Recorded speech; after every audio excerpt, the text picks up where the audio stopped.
નમસ્કાર ખેડૂત મિત્રો, ખેડૂત સેવા ભાવતાલ યુટ્યુબ ચેનલમાં આપનું સ્વાગત છે। તારીખ 4/7/2024 બપોરના 2 વાગ્યાના મહત્વના હવામાન સમાચાર। ચેનલમાં હોય તો ચેનલને સબસ્ક્રાઇબ કરવાનું ભૂલતા નહીં।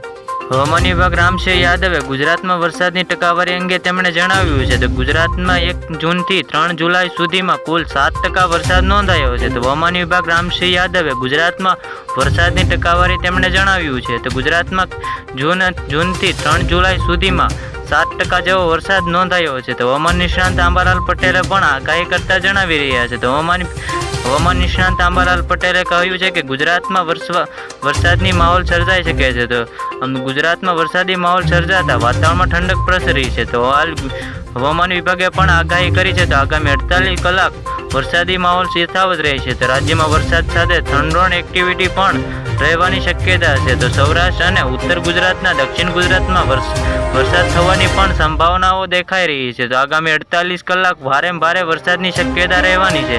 તો ગુજરાતમાં વરસાદી માહોલ સર્જાતા વાતાવરણમાં ઠંડક પ્રસરી છે।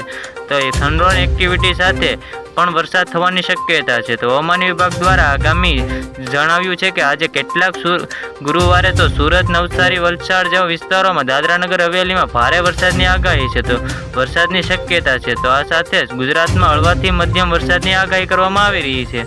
તો હવામાન વિભાગ દ્વારા આગામી જણાવ્યું છે કે આજે કેટલીક વિસ્તારોમાં ભારે વરસાદની આગાહી છે। વલસાડ, દમણ, દાદરાનગર હવેલીમાં ભારે વરસાદની આગાહી કરવામાં આવી રહી છે। તો શુક્રવારની વાત કરવામાં આવે તો જણાવ્યું છે કે નવસારી, વલસાડ, દમણ, દાદરાનગર હવેલીમાં ભારે વરસાદની આગાહી છે। તો આ સાથે આખા ગુજરાતમાં હળવા મધ્યમ વરસાદની આગાહી કરવામાં આવી રહી છે। તો આવી જ રીતે ખેડૂત મિત્રો ફરી મળીએ, જોતા રહો ખેડૂત સેવા ભાવતાલ યુટ્યુબ ચેનલ।